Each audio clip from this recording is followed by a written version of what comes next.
Maybe you've been asking the same question for weeks now. Not out loud maybe, just underneath everything. Why me? Why this? Why now? And no answer has come. Not one that actually helps. I'm not going to give you an explanation today. I don't have one, and honestly, I've stopped believing that's what most of us actually need. By the time we finish, you're not going to understand your situation any better. But you're going to know how to keep walking with God without that understanding. That's different, that's real. There was a season in my life, I was about 36, when everything fell apart at once. Work, my body, the way I saw myself. And I remember lying there at night asking God the exact same question you might be asking right now. Not does he exist. I knew he existed. The question was, if you're real, why aren't you fixing this? And for a long time there was just silence. I want to tell you what I did with that silence, not because it made the pain disappear, but because it changed what I was able to carry. In a few minutes, we're going to bring your exact question, whatever it is, into a prayer together. Not a prayer that explains anything, a prayer that just says, I don't understand. But I'm still here. Stay with me for that. Before we go any further, if what I just said is already sitting somewhere real in you, I post a new prayer like this every single day, for exactly the days when the questions don't have answers yet. If that's something you want to have here waiting for you, hit subscribe now. And if you know someone stuck asking why me, a like helps this find them too. Okay, let's go into this together. Maybe it's not a big, dramatic loss. Maybe it's just a diagnosis you weren't ready to hear. A marriage that ended quietly. A bank account that keeps shrinking no matter how careful you are. Or maybe it's everything, landing at the same time, and you can't point to a single reason why. I remember sitting in my car outside my own house, engine off, keys still in my hand, because I couldn't make myself go inside yet. I wasn't hiding from my family. I was hiding from the question, God, why is this happening to me? Why me specifically, out of everyone? No answer came. Not that night. Not for a long time after. Here's what nobody tells you about that moment. You haven't lost your faith. You still believe. You still pray, even if it's just a whisper. What you've lost isn't God. It's the explanation. And those are two very different things. Maybe you've been praying about this for weeks, asking the same question in different words. And instead, silence. Not punishment. Not abandonment. Just silence. And the hardest part isn't even the pain itself. It's the quiet that comes after you ask why and nothing comes back. You're not weak for feeling this. You're not lacking faith because you don't understand what's happening to you. If you're still asking, that means you're still reaching, still talking to him. That matters more than you think right now. Before we're done today, I want to bring this exact question into a prayer together. One that just lets you set it down. But first I need to tell you about the thing almost everyone does when they hit this exact wall. I did it too for a long time. It feels like the right move. It feels like faith even. But it actually keeps you stuck exactly where you are.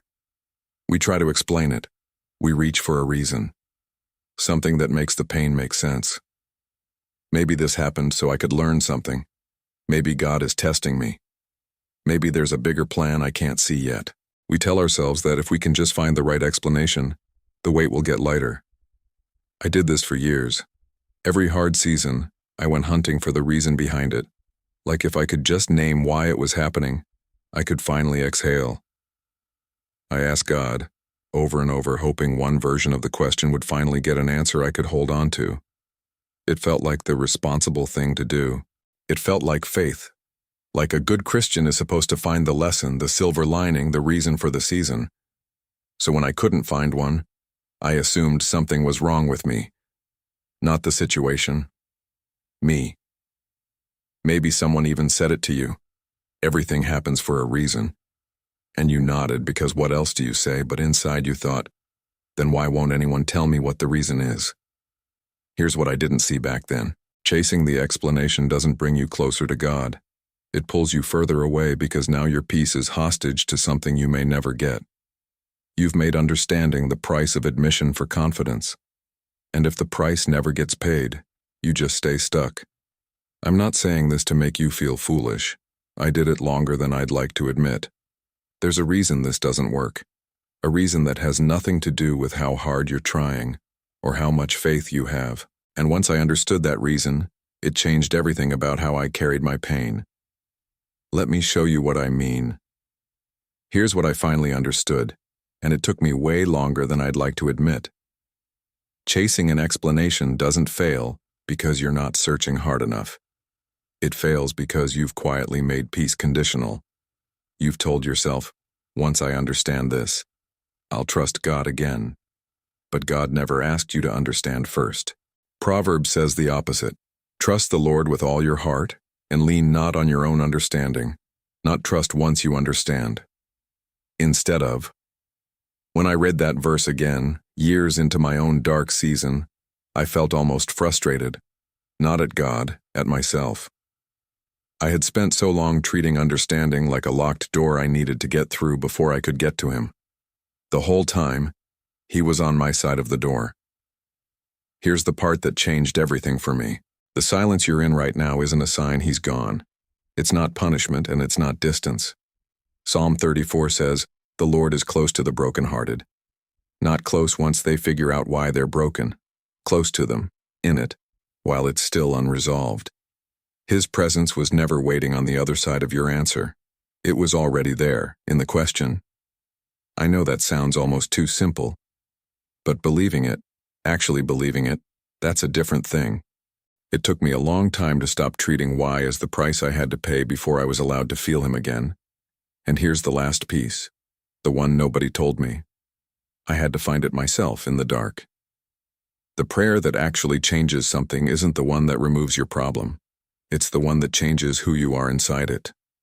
I kept praying for God to take the pain away. When he didn't, I thought the prayer had failed.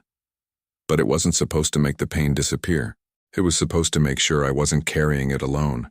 So if explaining it isn't the way through, what is? That's exactly what I want to show you.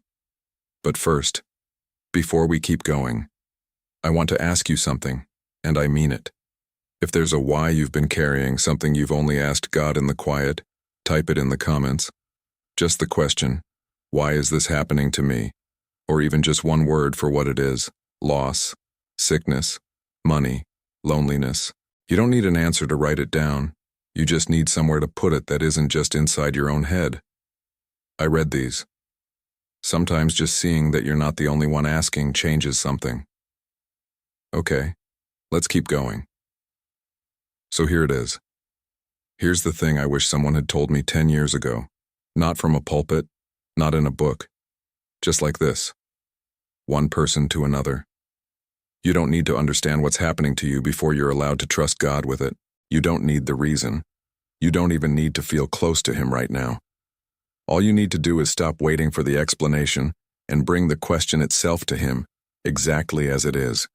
There was a night I wasn't praying with faith, wasn't praying with hope. I was just tired, bone tired. Instead of trying to work up some kind of real prayer, I just said what was true. God, I don't understand this. I don't understand why this is happening to me. And I'm not going to pretend I do, but I'm still here. That was the whole prayer. Nothing about my situation changed that night. My job didn't come back. The diagnosis didn't reverse. But something in me shifted because for the first time in a long time, I wasn't praying to escape the pain. I was praying inside it, with him, instead of alone in it. This is the shift. Not from confusion to clarity, from confusion to companionship. You're not trying to solve the mystery anymore. You're just refusing to carry it by yourself. I used to think real faith looked like having an answer ready.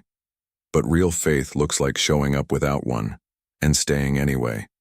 That's what breaks the cycle from before.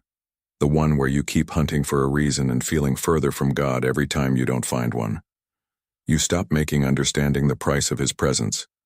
You just bring him the question, unresolved, and let that be enough. Because it is enough. It always was. I'm not saying this makes the pain disappear. I'm saying it changes who you are while you carry it. And that's everything. So how do you actually do this? Today, tonight, the next time the question comes back. Let me show you. Let me make this as simple as I can, because you don't need a whole system for this. You need one thing you can do starting today. When the why comes back, and it will, I don't try to talk myself out of it. I just say it out loud to God instead of just to myself. Something like, God, I still don't understand this. I don't have to today. But I'm choosing to trust you one more day. That's the whole prayer. Name the confusion, and choose him anyway, one day at a time. Here's the small detail that made the biggest difference for me. I stopped waiting for the right moment to say it. I say it in the car. I say it brushing my teeth. This isn't a formal prayer you say for quiet time. It's something you say the second the question shows up right where you are. I'll be honest, I still don't always remember to do this. When I catch myself hours deep into trying to figure out why instead of just handing it over, I don't start from scratch or beat myself up. I just say the prayer late. It still counts.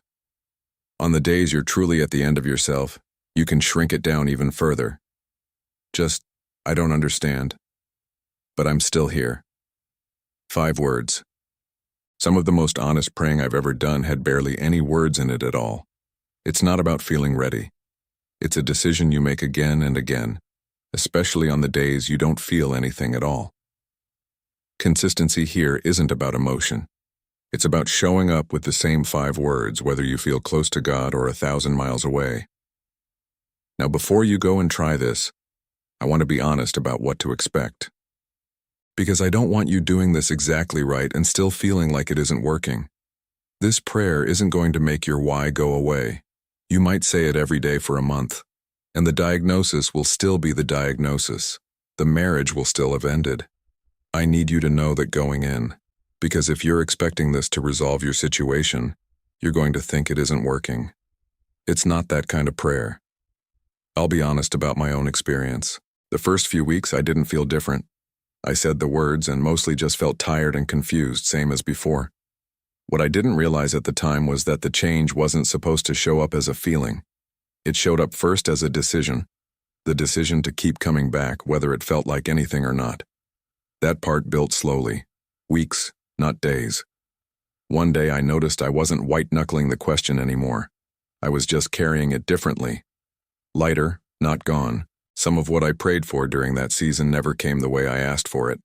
There were things I brought to God over and over, and the answer was still no, or still silence. I'm not going to pretend that stopped hurting. This practice didn't erase that. What it did was give me a way to keep walking with Him while I sat with it. So here's what I can honestly promise you. Not that the pain disappears, but that something in you will shift, slowly, unevenly, with plenty of days you forget or don't feel anything at all, toward carrying this with Him instead of alone. That shift is real.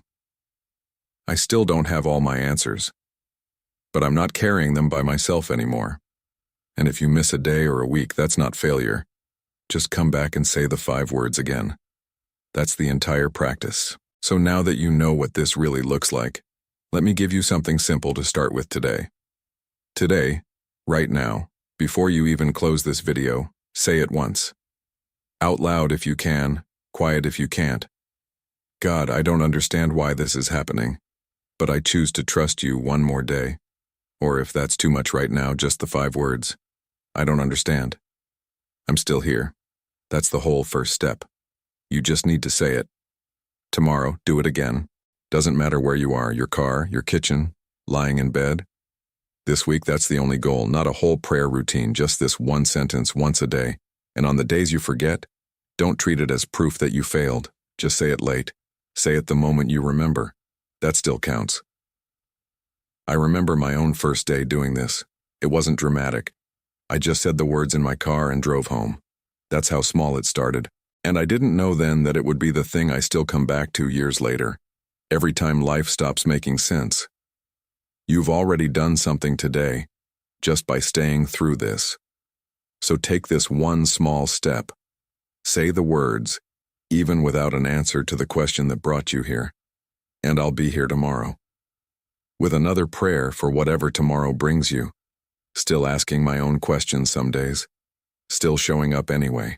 Before you go, if you found even a little bit of peace in these last few minutes, subscribe to the channel. Not so you don't miss content, but because I'll be right here tomorrow with a new prayer, so we can start the day together. You don't have to walk this road alone.